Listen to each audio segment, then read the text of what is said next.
Make your next move with American Express Business Platinum. Earn 5 times membership rewards points on flights and prepaid hotels booked on AmexTravel.com. And with a welcome offer of 150,000 points after you spend $20,000 on purchases on the card within your first 3 months of membership, your business can soar to new heights. Terms apply. Learn more at americanexpress.com/business-platinum. Amex Business Platinum. Built for business by American Express. This episode is brought to you by Loom by Atlassian. Are you feeling stuck at work? Get your team unstuck with Loom video messaging and move work forward. Use Loom to simultaneously record both your screen and yourself to share a quick update, provide feedback, train a colleague, and everything in between. Plus, add Loom AI to your meetings for instant written notes and recordings. Try Loom today at Loom.com. That's LOOM.com. This message is brought to you by Abercrombie Kids, where the activewear is made for every summer activity, so your mini-me can bring their personal best. Summer days are always an adventure, from day camp to rec leagues and pool days. Abercrombie Kids has the shorts, tees, and swim to keep them comfy and keep up with them. Get everything for the entire summer at Abercrombie Kids. Shop in-store, online, or in the app. This episode is brought to you by the Toyota Grand Highlander. Life's journey brings constant change, filled with exciting surprises and grand challenges. And with its spaciousness, power, and style, the Toyota Grand Highlander is more than a vehicle. It's your partner in embracing all life throws at you. From the spacious adult-sized third row to seating for up to 8 passengers, the Toyota Grand Highlander is up for every grand challenge. Learn more at toyota.com/Grand Highlander. Toyota, let's go places. Hey, it's Bill Simmons from the Bill Simmons Podcast. The NBA playoffs are here, and Michelob Ultra is getting you closer to the game than ever with courtside seats and more. Enter now at MichelobUltra.com/courtside. Michelob Ultra Superior Access Courtside 2024 to 2025 sweepstakes. No purchase necessary. Open to U.S. residents 21 or older. Ends on July 1st, 2025. Multiple entry periods. Visit MichelobUltra.com/superior access/courtside for free entry deadlines, and official rules. Message and data rates may apply. Void where prohibited. Welcome to episode 3 of The Edge with me, Eagles Eric. And today we're going to be talking about Moro Ojomo. Now, I talked about this on Twitter.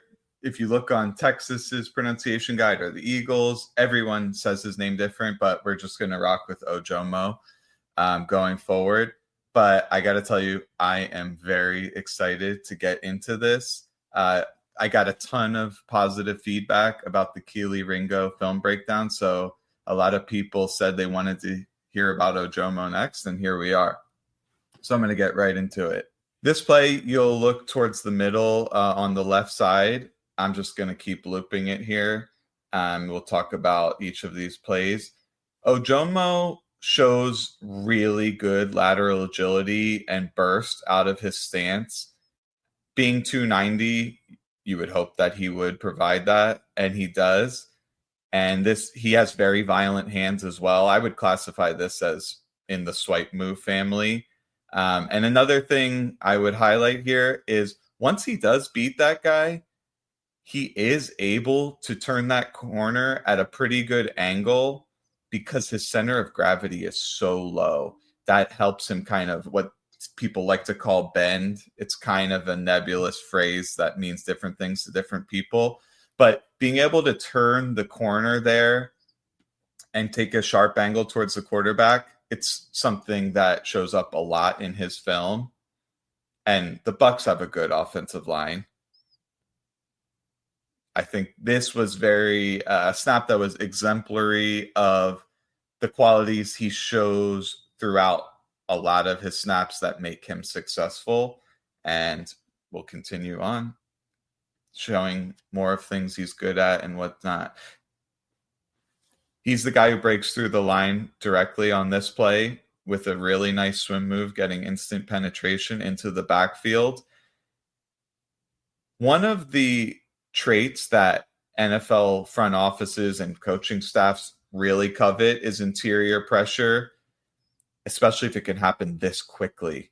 Now, obviously, this is a run snap, and he doesn't get the finish, but it directly leads to the tackle for loss. Beating a guy that cleanly It actually doesn't look like 73 really tried to block him. They kind of had this reach block with the center, and he wasn't even remotely close to getting over in time. That's the benefit of having great burst. Next, we get into this. This is one of his big highlight plays against the Giants in the middle here. An absolutely devastating club move. And when you watch Jalen Carter, this is what you see. So I would speculate that maybe they had talks about, what can make this move effective. And it's really just coming with an unbelievable amount of force with your arm and trying to knock the guy's head off. And he forces a quick throw here. And you'll see on this play, they have what I like to call a creeper pressure, which is anytime you have a guy coming from a second level, which Dean does here. And even if the guy doesn't get home, what's likely is the players immediately to the left and right of the blitzer are going to get one-on-ones. So when you can take advantage of that, it's something that's a theme with Ojomo is, especially when he's going against the smaller guys, typically centers are smaller, he'll use more power or powerful moves like this and beat them.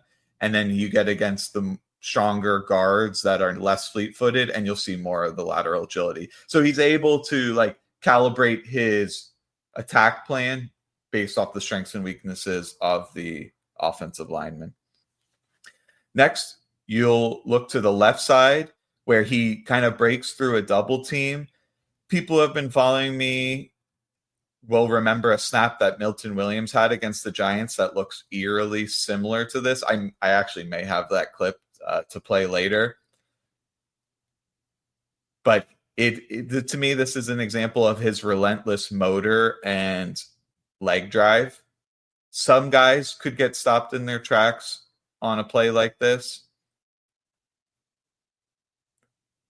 But he also flashes a rip move from time to time. It's something I'll talk about more later as we get into it. It's a move that he could really take advantage of. So he, despite his size, his listed weight being fairly low, he does show pretty good power. All right. Next, we'll get into this play. You'll see him in the center of the field here, and he basically just throws the center to the ground. And then he makes a diving tackle. I mean, this is like an A++ from the defensive line coach if they're grading this play. It doesn't get any better. So he's effective in both the run and pass game. As we get into it, I will show some of his weaknesses, but it's not like someone who just needs to come off the field on early downs. He can survive out there. This is another example. Now, this is against a better player, 76 here of the Commanders, Sam Cosmi. He's one of the better guards in the NFC. Now, obviously, Ojomo doesn't make the play here, but you can see he just torques him, throws him to the ground. I am watching this, and it looks like the Cosmi and the tight end's feet got tangled there. So real time, this is one of the pitfalls of live shows, but still finishing that play. Yeah, it's probably not worth much. We'll move on to the next one. This is from the first game of the season. He was already showing flashes. So he kind of uses that arm over move again. A lot of his moves are, I would call, hybrids of traditional moves, whether it's a swim move, club move, they'll call it club over if you are mixing a club move with an arm over. You could call this play that move. And you can see this is why people care about pressures and not just sacks. This directly leads to an errant throw from Jordan Love in the red zone, quick interior pressure. So people can look at the box score and say, oh, Ojomo's not that good. And he actually had like 2.5 or 3 sacks that in the regular season he did not get credit for. I'm someone where if a bunch of people combine for a sack, but one guy gets there first, to me, he should get a full sack. And by that definition, Ojomo is a 2.5 or 3 sack guy in the regular season. You would give him another sack and a half in the playoffs. So he did have traditional production. And then if you start to look in the advanced stats, his pass rush production was through the roof, equal to Milton Williams, albeit in less snaps. It's something that should be monitored throughout the season is he able to show that same burst, that same violence if his snap count doubles? I don't know. For someone of his pedigree, humble beginnings, motor, and lesser weight, I think there's a great chance that he's able to match most of that, violence and burst in more snaps, but it's still an unknown. All right. Now we'll get into some run game plays. I got a ton of clips to go through, so don't worry if there's something you haven't seen yet. So you can see this is a wide zone, a specific concept that gave the Eagles trouble early on, and they actually changed their fronts after this. They less of this kind of gap exchange with the edge darting inside. Now they still do that frequently, but they definitely tweaked their run fits kind of after this game, which was great. But speaking to Ojomo specifically, something that's a theme in his run defense is his ability to use long arms, despite his height being, I think, 20 or 30th percentile, and maybe even less than that. Someone can fact check me on that. His arms are like 85th percentile, 34-inch arms. That gives a tremendous advantage because the offensive line, they're trying to get into your body. They're trying to generate knockback. They're trying to get inside your shoulder pads. Well, if you can just, one arm is longer than two, right?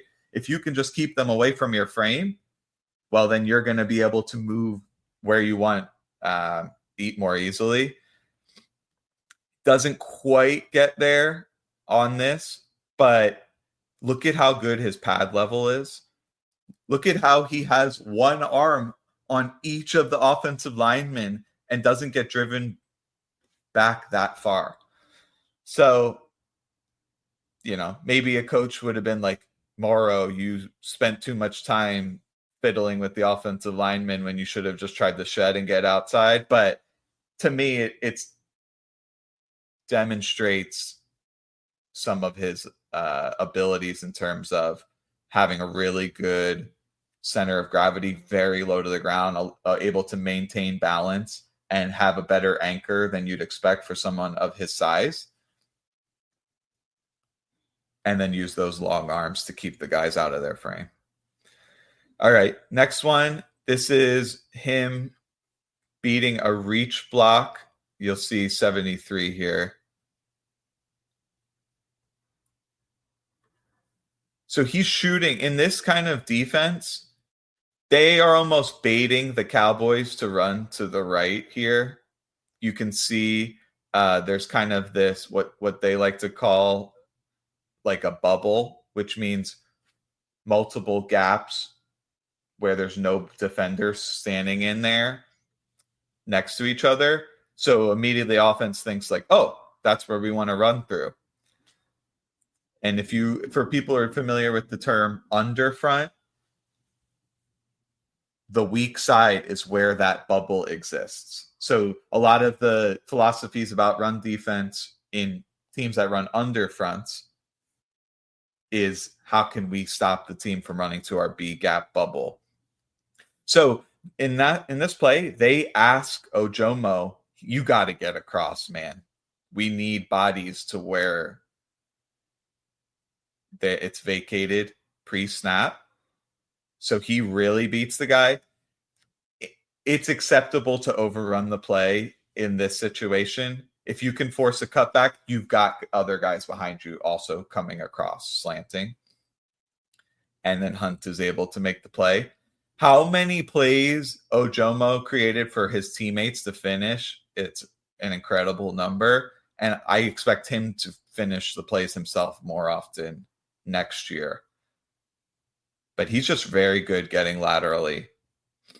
All right. Here's a him against the double team. This is a specific instance where Milton Williams is clearly better than him, at least at last year. Now you'll see he does show good technique here. What this is called is a corkscrew technique. They basically try to torque their foot or knee into the ground. And that's supposed to stop the double team from getting vertical push. And we talked about it. His pad level, leverage, tremendous. But when people are able to kind of get into his upper body, especially from the side, because he doesn't have that density, bulk, or really mass in general, they can torque him out of the gap. So he does show good technique here. He does show good effort, but he loses, and that leads to an explosive run for the Packers. I wouldn't say this is a terrible rep, but it's one of the areas where you're going to see a drop-off compared to Milton Williams. All right, here's a winning example of him showing the same corkscrew technique against the Buccaneers. And you can see this time they weren't able to torque him out of that gap.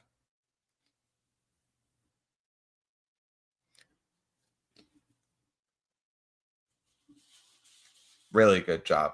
You're not trying to make the play. You're just trying to soak up these blocks, not allow them to work up to the second level. Keep your linebackers clean. One way of describing how the Eagles like to fit runs is inside out, spilling the runner to the outside and letting their linebackers, safeties, and nickel come over and clean it up. So I think this is a really nice rep. All right. This is an area where I expect Ojomo to thrive next year. If you go back to the 2023 Dolphins, and after a few clips, I'll take some questions here. You'll see Zach Sealer and Christian Wilkins run these interior pick stunts, and they got like 10 sacks out of it. It was insane. The most unblocked pressures in the entire NFL. The Eagles didn't do it that much last year. You know, it can create some unsoundness in the run game, potentially escape areas for scrambling quarterbacks. There are some drawbacks to it, obviously. But when teams slide the line to Carter, and you have this guy with such good burst, lateral agility, and bend, I mean, that's a recipe for success. So it's a little bit of a clumsy stunt, but it still worked to a great degree. And if I recall, this was like the winning play against the Panthers where Slay got this pass breakup. So critical moment in the game, the players are dog tired. They pull this off. This is a winning play. Really good snake move by Bryce Young, which it's kind of funny because this resurfaced in the Super Bowl on that first drive with Mahomes. He did this exact same type of scramble and then almost threw an interception to Isaiah Rodgers. So here's another example of a stunt with Carter, and he wins again. And this one to me is even more intriguing. I don't know if this is called by Fangio or if this is Carter, but you'll see sometimes he'll, at the last second before the snap, he'll move over to one side of the center, and basically what you get is like an overload where you have extra guys on one side of the line. Like, this is not a front that you would ever see. I mean, look how much space there is between Carter and Huff. It's insane.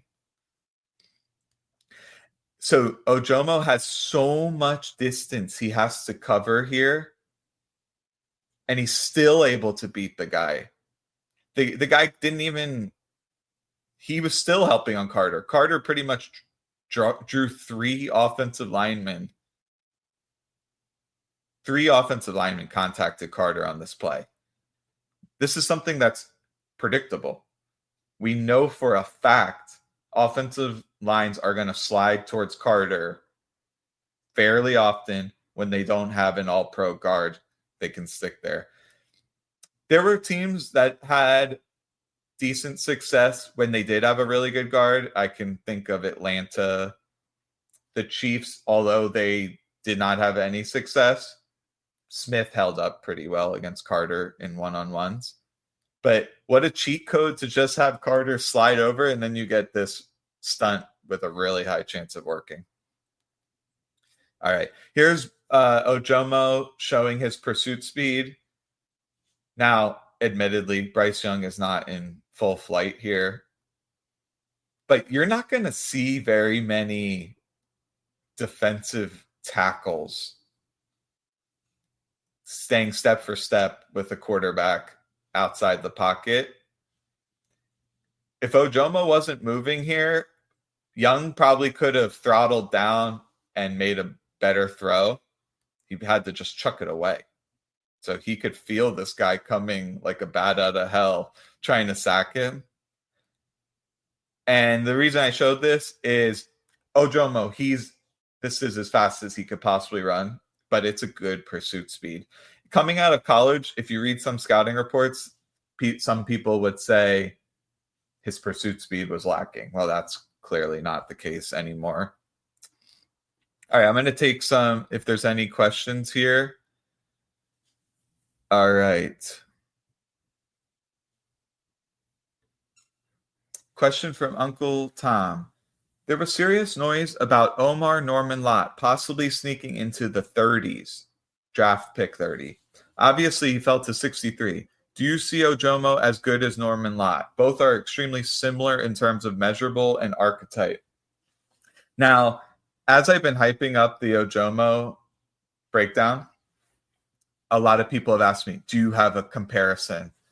And I always find comparisons are slippery slopes because it's like, oh, here's the 8 traits that match the guy I'm comparing him to, but there's 3 distinct differences. And it just could be tedious to kind of tease out how they're different. It's very easy to pick holes in the comparisons. If I had to say, he's kind of in that Ed Oliver, Javon Hargrave mold. So Norman Lott, I think, yes, he's a shorter guy. He's a little lower weight. He's explosive with lateral agility.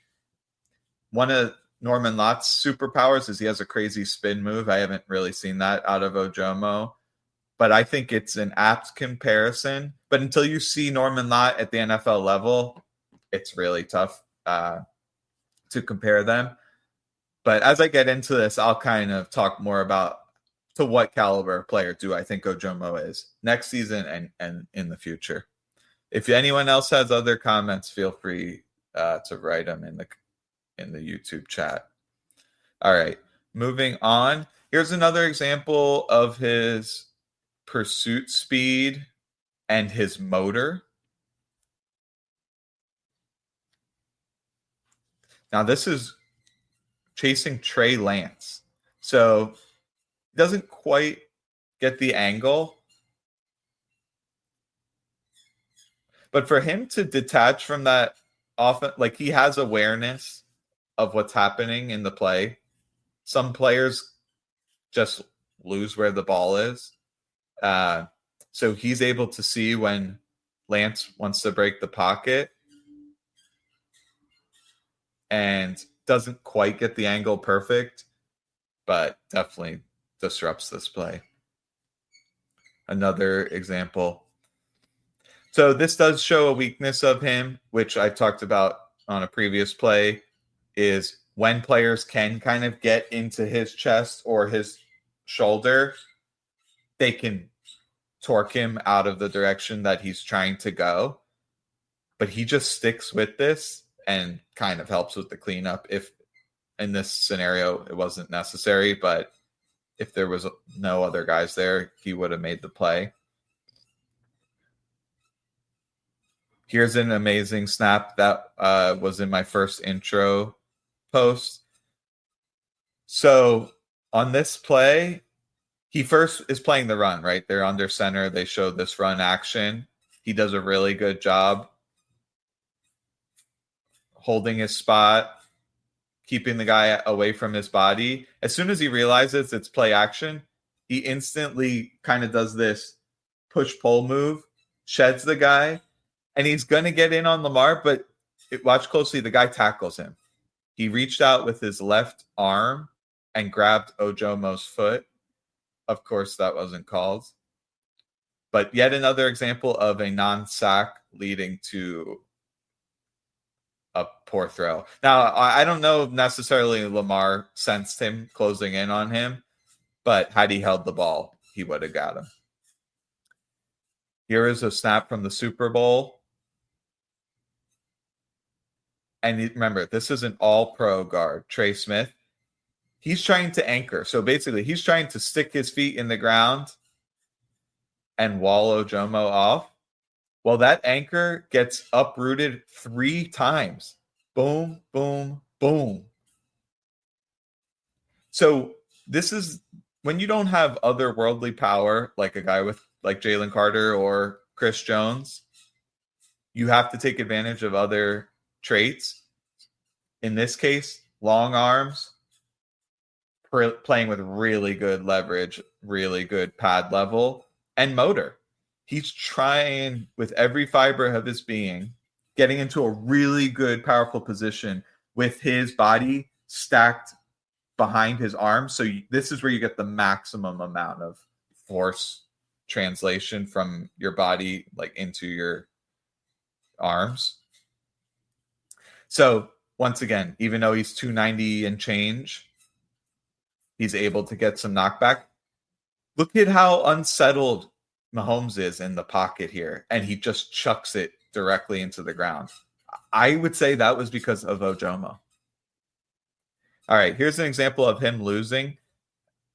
Great illustrative example of when he loses, what does it look like? It's like this. The guy gets into his body.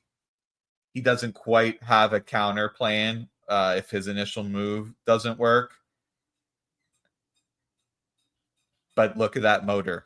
Even though he gets stonewalled, he keeps fighting and actually causes Lawrence to throw the ball maybe a little bit before he wanted. And he gets the hit. Those add up. Over the game, those hits add up. But actually, I was just trying to show an example of like when he does lose, what does it look like? Here's another one. So he shows extremely good leg drive on this play. You're going to look right over here. Look, that initial knockback, great, right? We talked about his explosiveness. But he's trying to plow that guy into the quarterback. And at the end of the rush, he kind of tries to get around him. And that's when the guy is able to just push him out of that rush lane, out of the play. So he actually did collapse the pocket pretty good here. But this is an example of like, why doesn't he have a lot of sacks? This is a good example. He also has a lot of arm tackles. All right. Here's a Milton Williams.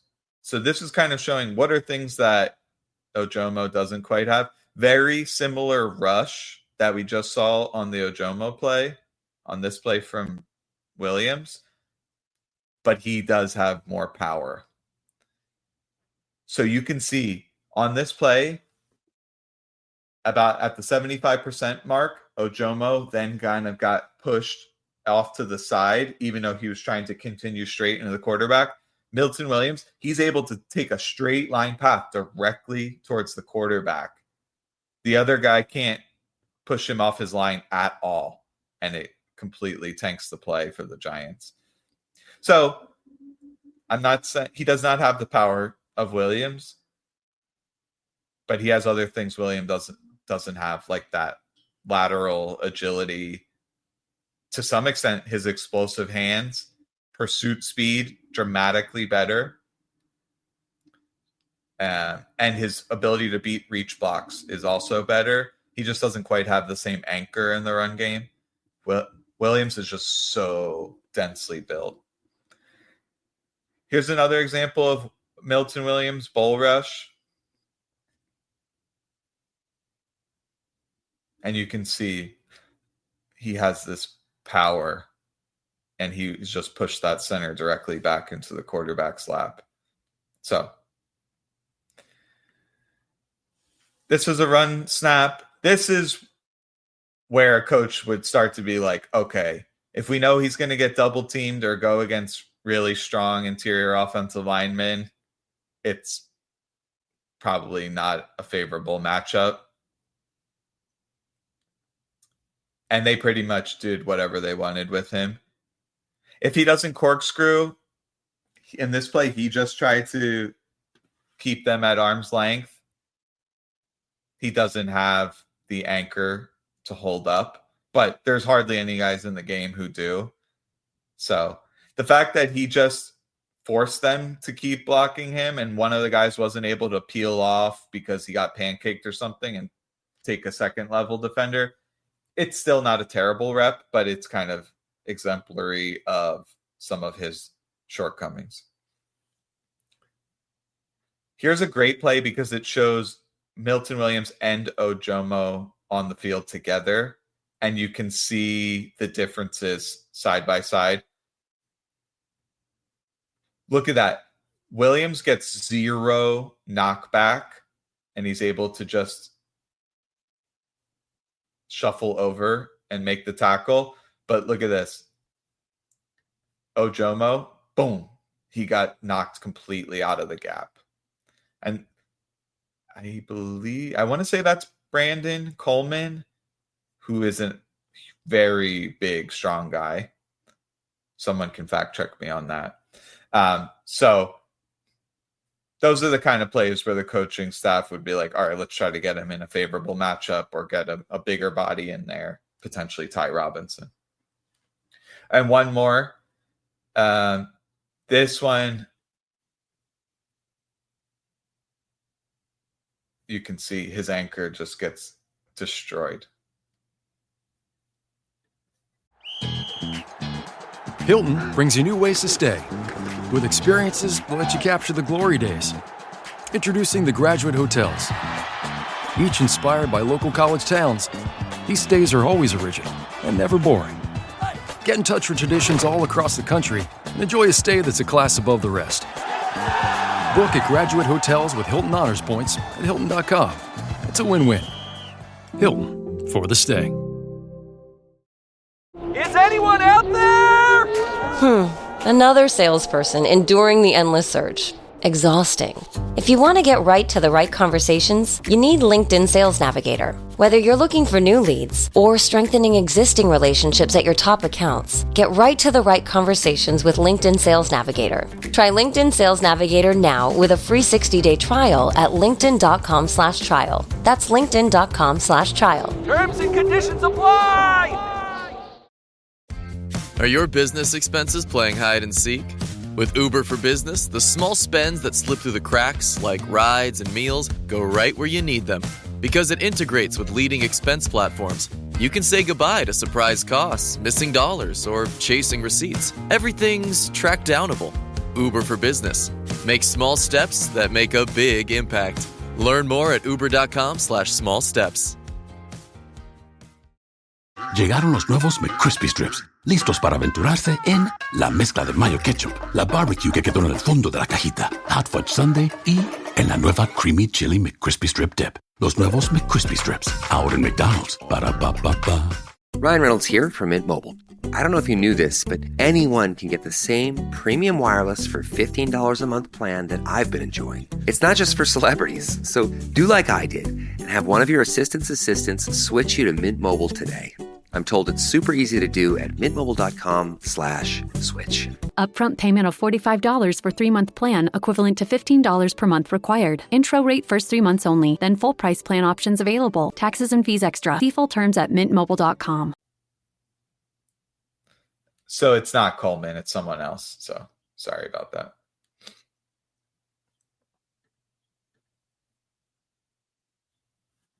So that kind of, I feel like, is a really good illustration of his strengths and weaknesses. When I knew from what, like, watching the TV copy and the all 22 back during the season, like, he flashed and I was optimistic about him. But then when you take a fine tooth comb and you really look at what he was able to do, it blew me away. You're talking about a guy who could have a Pro Bowl level impact, in my opinion. He's not going to have the counting stats. And generally that's a big driver for these awards voting, or, you know, making all Pro Bowl or anything else like this. So he probably won't be. But if you're talking about sheer impact, and if you want to look at advanced analytics or just the good old eye test, I think he'll be tremendous. So anyone, if you have any comments, questions, throw it in there. Happy to answer. Got a question here from N. Do you think he should bulk up a few pounds or his agility needed more? It's a great question. I don't know the answer. It's something you could also pose about Ty Robinson. Is he someone you want to play at 290, unlock that unbelievable athleticism he demonstrated at the combine? Or is he someone that, you know, you have a guy like Ojomo, even Booker to some extent, where they're a little bit light, and then you'd rather have another big guy in there? So I think if you want to get the pass rush juice out of Ojomo, his current weight is perfect. If you do decide, hey, teams are going to start targeting us in the run game, you may have him bulk up. But if teams are going heavy run, they play base fronts anyway with 5 down linemen. That mitigates the need for your interior guys to be quite as robust, and have a really good anchor. In fact, there are some concepts where you tell one of your guys, I want you to penetrate as quickly as possible, get in the backfield. If you make the play, great. If you slow them down, great. And then you have other guys, particularly like linebackers, make them right. So if you vacate a gap, the linebacker is protecting you. I could see something like that happening. It's ironic because, you know, Fangio's known for this gap and a half technique where he wants his players to kind of hold their ground and control multiple gaps. And that's why you're able to play light boxes and 2 high shells and still stop the run. But Jalen Carter and Moro Ojomo are like tremendous backfield gap penetrators. So you don't want to take that ability away from them. You want to harness that. And then you let Jordan Davis 2 gap.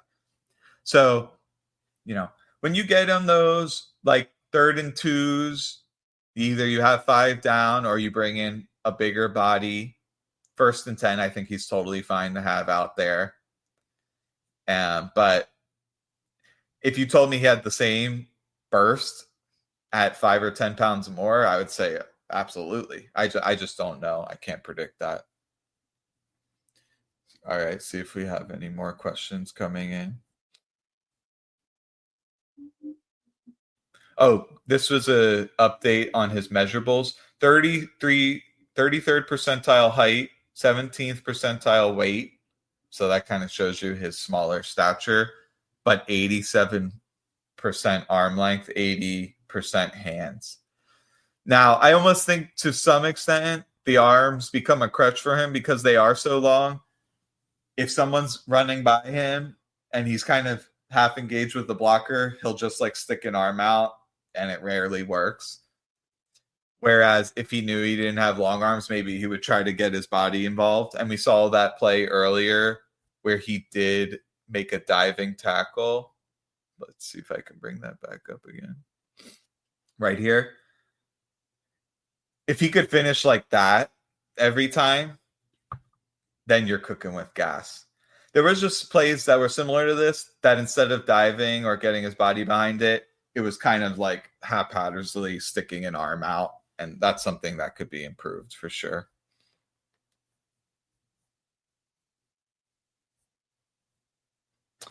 All right.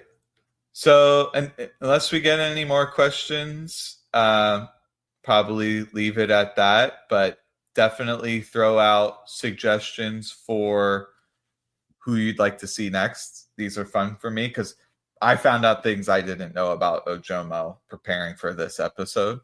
So got one here from AP. Do I think Vic is playing Jalen Carter too much? For anyone who knows, Vic Fangio is notorious for playing his starters a very high percentage of the snaps. Rather than putting in lesser talent, he'd rather those guys just like get in better shape. So I see both sides of that argument. If the strength and conditioning and training staff say he's not going to be at an increased risk for injury, I'm okay with it. I want Jalen Carter out on the field. The other nice thing is, even if he's trying to catch his breath on a snap, he still commands attention from the offensive line. It's kind of that Steph Curry gravity effect. And he's got like an uncanny ability to like jump up and disrupt passing lanes. So even when he's not, 100% stamina level, he's offering a lot out on the field. I see both sides of that discussion for sure. You want your best players out on the field. So, and it's football, right? So if you're going to get hurt, you're going to get hurt.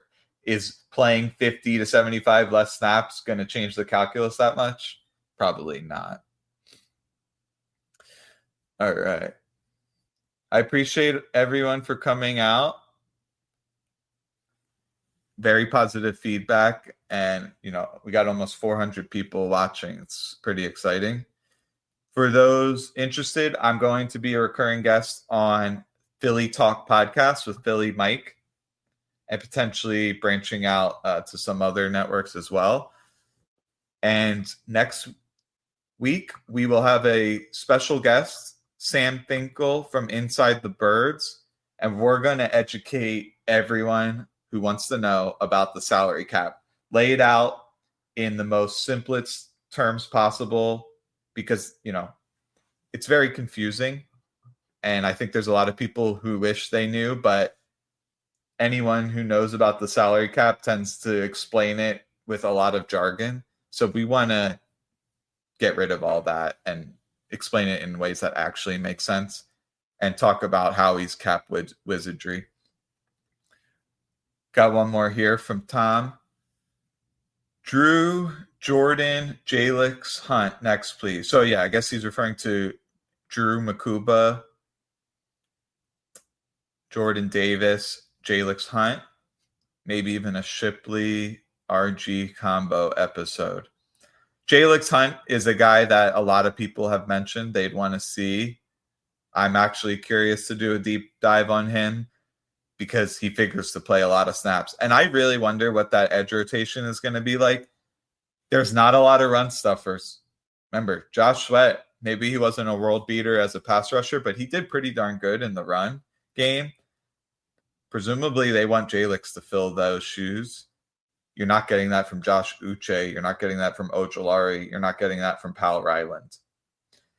Sneaky thing, though, is going back and watching last year's snaps, there are times they'd run fronts where they put a defensive tackle over top the offensive tackle. So there are specialty fronts where you put a bunch of big bodies out there, and I wouldn't be surprised if you see Ty Robinson out there on obvious run situations out on the edge. I think that's something that he could do. Another comment saying they'd like to see Jordan Davis, Nolan Smith, Jalix Hunt. Yeah, so for people who don't know, I have some threads on Twitter kind of showing some plays from Jordan Davis. it would be a lot of just showing him soaking up a bunch of blockers and having an amazing anchor. His film's not that thrilling, but what he does tremendously well. 12 point whatever million for his 5th-year option to me was a bargain. So I think I'm zeroing in on Jalix Hunt. So we'll probably get that the week after we do the salary cap episode. All right. Well, I hope everyone enjoyed. One last thing is, if you send in a super chat in any future episodes, you will be entered in a drawing to win this bad boy. Jalen Carter, signed helmet, absolutely sick coffee table piece. So just a little bit of incentive if you guys want to support the program. I'm going to be here regardless, but a little sweetener there. And then we have the On the Shane page Patreon. We have a Discord community where we're just chopping it up, talking about all things football. So if you're a football nerd, you'd love it. All right, last comment before we get out of here. JD's postseason was otherworldly, like his Georgia days. Jalix Hunt next. Thanks so much. You're the GOAT. I appreciate that, Tom. Jordan Davis was freaking awesome. The shame is you can see all of his work on the broadcast. I just don't think people are zeroing in on the center of the line, but it's there to see right on the TV copy. You'll be super chatting like crazy next time. We'll have to see. Like, I got to determine like if additional super chats get you more entries. It probably should. I think that's the meritocratic way to go about it. So appreciate everyone for joining. Stay tuned. This was episode 3 of The Edge.